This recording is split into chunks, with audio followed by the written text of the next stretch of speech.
Okay, let's get started. Good morning and welcome to today's Tuesday Market Outlook session. My name is Prakash Vijayanath. I'm a senior analyst here at Options Play. And today I'm going to be sharing my thoughts and analysis on the current market. So quite a lot to get through. And before we get started, just the usual disclaimer. The types of securities, forms, and research tools used in this video are for demonstration purposes only and should not be considered a recommendation by Options Play or a solicitation or an offer to buy or sell any securities. This video is not intended to be used for individual tax, legal, or investment planning advice.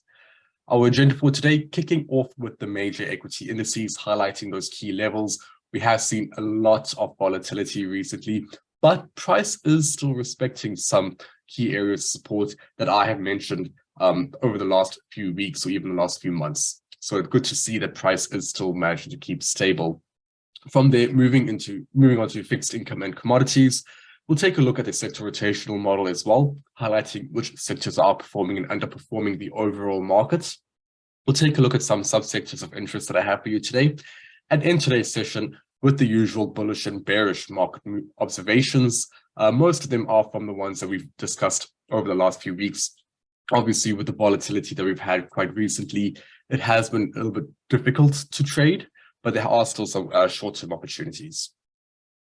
So before we take a look at the equity indices, I want to take a look at the Fed rate hike probabilities. And this has seen a pretty dramatic shift from where it was a few weeks ago. And a lot of this has to do with the banking turmoil that's currently happening in markets, obviously high volatility. And the Fed needs to accommodate that and essentially help manage the fallout from that. So what the Fed has done, or what the Fed is expected to do this week with the next Fed meeting on the 23rd, is to actually not raise interest rates too much, if at all. Some people are saying that the Fed won't even raise interest rates, but right now Fed futures are still pricing in a 86% probability of only a 25-point hike. And, if you think about where we were a few weeks ago during this market outlook, we were discussing the fact that the Fed could also increase interest rates by actually 50 points due to the fact that inflation wasn't coming down at the rate that the Fed expected. Jobs and the labor market still remains very hot, and that's a key contributor of inflation. So there has definitely been a drastic shift in sentiment here for the Fed. They do want to mitigate what is currently happening in the banking sector. And I would say it's working looking at the price action here for equities. But very interesting to see what happens tomorrow at tomorrow's announcement for the Fed. Meeting actually starts later today. It's always a 2-day meeting. And that will likely determine the price action going forward for the next few weeks, in my opinion. Okay, taking a look here at the S&P 500 using the SPY ETF. And, last time we spoke, price was at 405. That was a level, and we highlighted the fact that there was a bit of a rejection. And this meant the price could be vulnerable for a move lower. And that did happen quite quickly, but this the fundamental catalyst for that was really essentially the banking collapse by SVB. So we saw a very violent move down, but it pretty much hit our support level that we've discussed for weeks or months, actually, at 380, almost to the cent. Hit the 380 area, managed to bounce a little bit higher. And I would say upside is still limited. We can see the 21 and 55-day exponential moving averages providing an area of resistance, but price is still set to open a little bit higher this morning. A lot of this has to do, the bullish price action actually has to do with the Fed, or the perceived actions from the Fed, in that they won't be raising interest rates too much, if at all. And naturally, that tends to be a tailwind for equities. When interest rates aren't high, equities tend to move higher. So markets are still responding to that. There is a bit of a relief rally here on the cards, but overall, the macro picture is still definitely not positive. So I would say, over the next few months, I wouldn't be surprised to see us be pretty much trapped within 410 and 380, acting as support and resistance. We need to see a fundamental shift here, a strong fundamental shift on the macro side for a breakout of this 415 to 420 level and a continuation higher. And right now, that is not the case. The one thing I will say, though, is with the banking turmoil, that might actually help out with inflation. it'll reduce demand, it'll reduce prices moving forward, and it gives the Fed a bit more flexibility regarding interest rate hikes. It means that they don't really have to raise interest rates for this meeting to help keep equity prices stable, and then can maybe once this banking turmoil starts to ease from there, continue with interest rate hikes. So this might actually help out inflation or help reduce inflation in a way, but for now, it's still not a great positive outlook. I mean, we still have to see what happens with the economic data that comes out, and also all eyes on tomorrow's Fed announcement, and all eyes on Jerome Powell as well. Moving on to the NASDAQ 100, and we can actually see quite a stark difference here in terms of price action. The NASDAQ has performed a lot better. And usually during times of market distress, we tend to see the NASDAQ underperform the S&P due to its higher exposure in growth and more riskier companies and technology companies as well. But the reason for the NASDAQ's outperformance during this period is due to the fact that the NASDAQ does not have any financial stocks and is not exposed to the big banks that have essentially declined and caused the S&P to decline with it.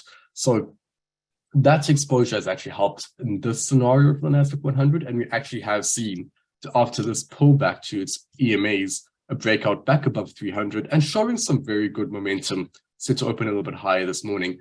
That does indicate potentially a continuation here towards 315. But also very highly dependent on what happens tomorrow and how markets perceive what Jerome Powell will say. On the weekly time frame, you can see momentum has over the last few months been improving with higher lows and finally turning positive here in recent weeks. So I would say, the 270 area definitely a market bottom in my opinion. But when are we going to see the breakout above 315 to 320? I don't know. I think it might take a while. Upside overall should still be quite limited due to the macro outlook still not being that great, but NASDAQ 100 in the short term performing quite well. But moving on to IWM, which is a Russell 2000 ETF. So looking at small caps. And over the last few weeks, I spoke about small caps actually outperforming large caps and performing very well on a relative basis, with price actually managing to stay above 188 despite a bit of a decline in the S&P and the NASDAQ 100. That was the case until a few sessions ago, or I say a couple of weeks ago, where price actually broke below 188 with a lot of momentum and straight away declined to its next key area of support at 170. So still the S&P and even small caps here, IWM, very much respecting key fib levels and key areas of support. 188 was a 38.2 fib level. That was a key area of support. And now 170 is a 50% fib level, where once again, price is finding support and actually set to open a little bit higher this morning. Also, momentum did reach an oversold condition, with just shy of an oversold condition, with the 50-period CCI almost touching minus 200. So a reversal here is definitely a high probability, which is what we are seeing. Question is, how long will the reversal take? How long will the reversal be? Would price actually find the momentum to reach 188, or will it actually run into resistance before that, perhaps at 180, or even at its 21 or 55-day exponential moving averages? So we'll have to wait and see for small caps, whether this is just a simple relief rally before another leg lower, or whether we might actually get a bounce and a more range-bound market between 170 and 188. But for now, risk to reward does favor to the upside, even if it's for the short term. Okay, TLT, looking at the Treasury Bond ETF. And we have a great opportunity here, in my opinion. So overall, weekly time frame quite bearish. We have established this, and we've established the fact that 108 has been a very strong key level. Used to be a previous area of support, a previous swing low before that bottom was at 108, and now major resistance on the daily time frame. So you can see the price has on multiple occasions tested this 108 level and failed, and even quite recently, after maybe expecting a more hawkish Fed about a month ago, we've seen price actually recover over the recent banking turmoil. Bonds have recovered to this 108 level, and rejected it once again. So another nice risk to reward bearish entry point, price set to open a little bit lower this morning. And I'll be looking for a revisit back to this $100 level. But ideally, I would say it's working out nicely for a credit spread strategy here, where you could take advantage of the more neutral to slightly bearish sentiment here for TLT. The risk to reward does provide a good entry point here, with 108 acting as the thesis and acting as the key resistance level that we're looking at, and 100 as a potential downside target.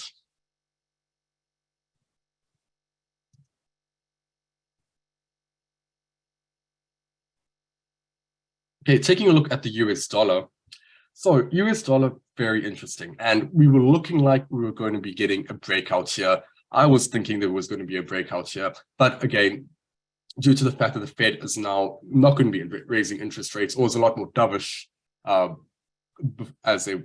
compared to before, we are seeing that 105.50 level back as resistance. We saw a quick rejection, followed by a bit of a retracement higher, but a continuation lower. Now, Fed is starting to basically expand the balance sheet, and when they expand the balance sheet, there is an influx of dollars into the economy. More supply leads to lower price. So that is exactly what we are seeing right now. And we know that the Fed, in the short term is dovish, therefore the dollar will weaken, and it is starting to erase some of those gains. So we've seen over the last few weeks. Big question is where could it really go? And I'll be looking back at that $100 level, 100 to 102, well, let's say even 101, somewhere between this range, quite a broad range, I know, but somewhere between that range again, for the US dollar. At the end of the day, in a month or two, we could still see a hawkish Fed, and inflation hasn't gone. It's more of a short-term reprieve here, with the Fed being a bit more dovish than before. So we may still see a stronger dollar in the future. But for now, dollar is weakening, and we could see price head back into that major area of support.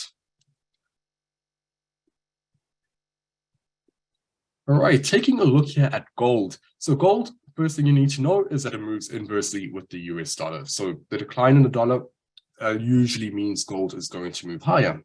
Second thing you need to know is the fact that gold is a safe haven asset. During times of market stress, during times of market uncertainty, we tend to see investors rotate back into gold due to its safe haven nature. Now, what we've seen over the recent months has been a very bullish leg up higher. That rally lasted a few months and was pretty much overbought. It finally pulled back to this 167 level, so our area of support that we were targeting for this pullback, pulled back quite perfectly, but it didn't really bounce higher right away, right? It kind of stayed there for a bit. And then eventually, again, due to market stress, we are seeing a strong rotation and weakening dollar.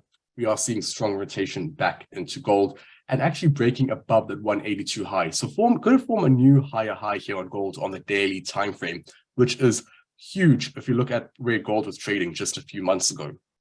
Weekly time frame, price, the next area of resistance price here is at 192. So still a long way higher to go. But again, taking a look at the daily time frame, momentum is approaching that overbought condition.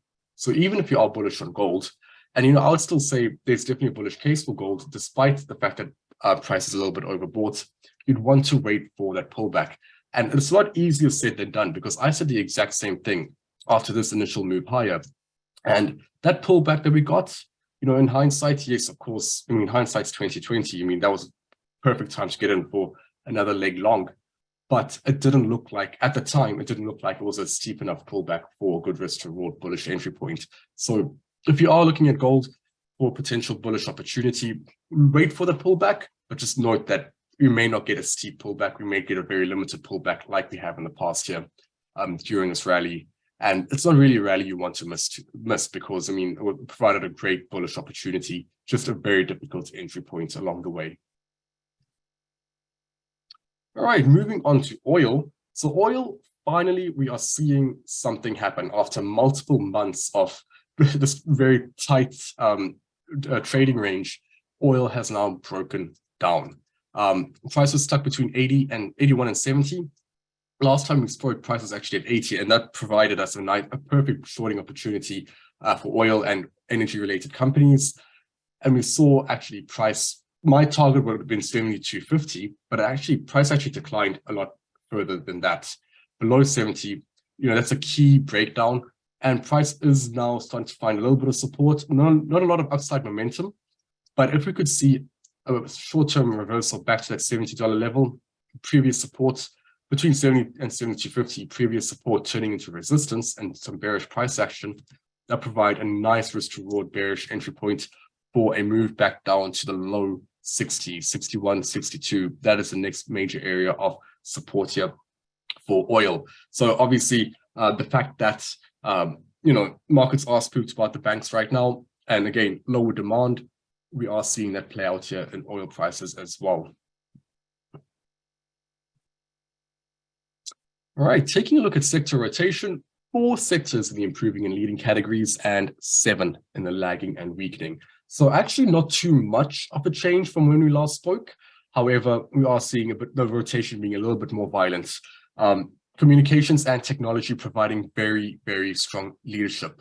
So remember, technology holds 28% weighting in the S&P 500. And the fact that it's performing quite well, despite what is happening from a macro perspective, just indicates that this just shows the fact that the sector alone, or this sector along with a few others, is strong enough to prop up the major indices. So that technology leadership will definitely help the S&P and the NASDAQ 100 to keep elevated. Communications as well, after months of being in the lagging and improving category, it has now shown some leadership as well.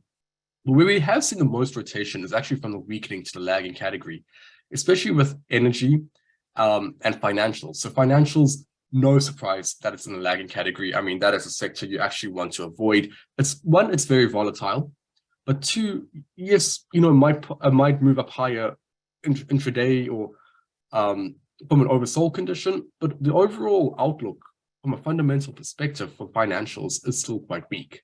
So I would say financials is definitely a sector to avoid. It's also a sector that it's very difficult to be bearish on because government intervention is likely, or Fed intervention is likely, and that news can prop up a sector, by a huge amount in a day or two. So difficult to go short on, but definitely we want to avoid that sector. We have energy as well, rotation outward, especially with oil prices declining.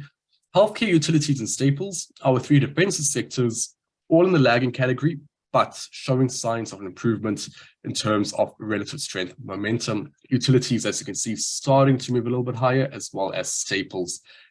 Naturally, investors are going to rotate a bit into utilities and staples or defensive sectors in general due to what's happening, due to the uncertainty. But technology just seems to be a better sector for investors to rotate into, as opposed to defensive sectors, because it seems right now that the banking, I want to say banking collapse, but the banking sector isn't really, the issues there aren't really spreading to the other sectors, which is a positive thing.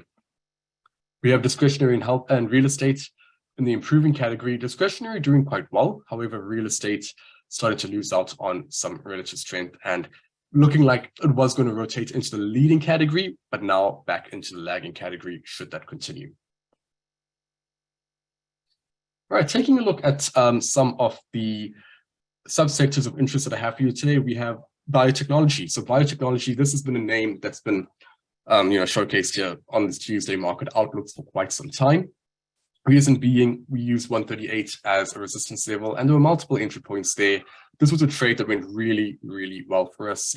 Last time, I think a few weeks, the entry point would have been at around 136, and we had a very strong move lower to 128, which was my price target initially. I was surprised the price actually declined below 128.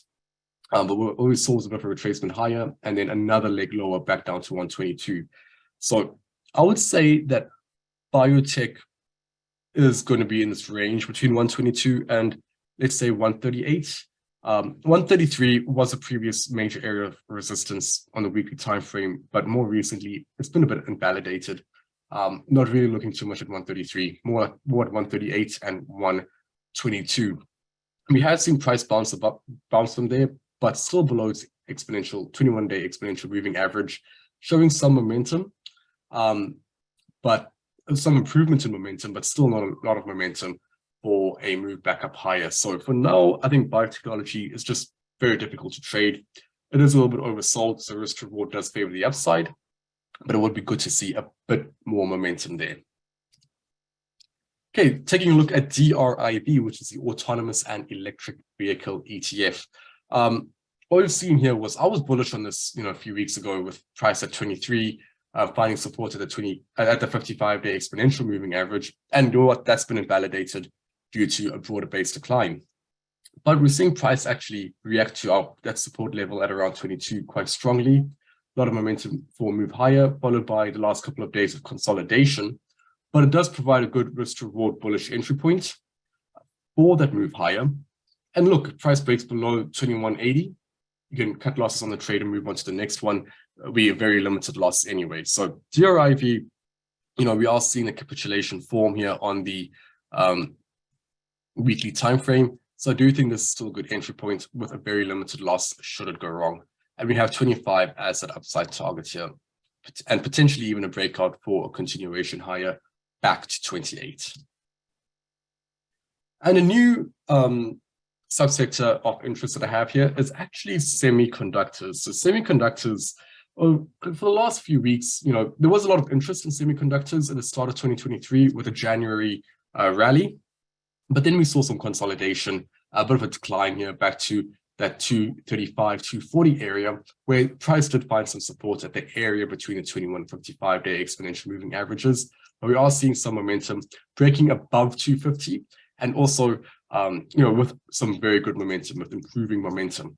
So should this momentum continue, I do think we'll have an opportunity here for semiconductors to actually break out to around that 270, 280 area over the next few weeks, but I would wait for a break above 255 first. So definitely want to have on your watch list, but you just want to confirm break. It's still at this minor resistance level, but the momentum leading up to that level does indicate there's a higher probability of a breakout. So one to keep a look at. Okay, moving on to some ideas that I have. Roku, another older idea that we've had. So Roku, $60 was our key support level that we were looking at, and we were looking for a play on the range between 60 and around 80. So we had a nice pullback opportunity and long opportunity from there. The price did invalidate 64-day, but back above it and staying above it, set to open a little bit higher this morning, the last time I checked. And that's overall still a positive thing when you look at the fact that there has been a broader base decline, that price is still able to stay above 60, still able to maintain the structure of, not breaking below this new area of support. And the risk to reward still does favor the upside here for Roku. Also part of the technology sector, and we are seeing technology names do quite well. Moving on to IBM, which was another very good bearish trade that we've done over the last few weeks. So IBM, very structured bearish setup here, where we got into the bearish trade was really on almost the third leg, where we saw some consolidation below the 137 area, which was a previous area of support, now turning resistance. And since then, we have seen a very strong move down here for IBM, all the way down to 122. That being said, over the last few days, we are seeing price once again move higher. I still view this as a potential relief rally or retracement before another leg lower. So I'll be looking for price to reach that area between the 21 and the 55-day exponential moving average, or somewhere near 130 before a nice risk reward bearish entry point again emerges. Because overall on the weekly time frame, price has been stuck between this 140 to 150 area of resistance and around that 115 to 120 area of support. So there is still some more downside in my opinion, but on the daily time frame, we have to respect the fact that that price was a little bit oversold and is now retracing higher to provide another, and we have to be patient for the next bearish opportunity, I should say. Okay, moving on to Apple. So Apple was a bearish pick the last time we spoke 2 weeks ago, and that was due to that rejection of 156. And it was a trade that worked well initially, worked very well. But since then, that bearish thesis has now been invalidated, especially yesterday, looking at the price action, breaking above 156 with rising momentum. And that actually, like many technology names, does indicate a potential for a continuation higher. So I think, based on what we're seeing here on the technicals, Apple might be breaking out of this major resistance level from 156 and continuing higher, potentially reaching that 170 to 180 level once again here. So never want to be a long-term bear of Apple. It was always going to be a matter of time before it broke 156. I think now looks to be that time. And a new idea that I have for you today is Intel. So Intel, part of the semiconductor sector, or I should say industry, and it is one of the weaker names in the industry, despite the fact that it is essentially a household name as well. So Intel is losing market share at quite a fast rate to new competitors like AMD and NVIDIA. The products that AMD and NVIDIA produce tend to just be, better suited for the thematic themes that are currently, out there, such as electric vehicles, 5G, Internet of Things, basically the next level technology. NVIDIA and AMD are much better positioned to support those technologies, whereas Intel is lacking in that regard. So that is why they are losing a bit of market share, or one of the reasons why they're losing a bit of market share. Obviously, with NVIDIA, it has great exposure to AI, and essentially, technologies like ChatGPT. So, unless Intel can produce a product that can compete with the likes of, AMD and NVIDIA, they will continue to lose market share. And that is what we've been seeing over the last few years with this gradual decline here for Intel. On the daily time frame, though, we're seeing price actually remain range bound, with 31 acting as resistance and 25 acting as support. Looking at Friday's price action, strong rejection of 31, and we are seeing price move lower here. So very good risk to reward bearish entry point for that move lower back down to 25.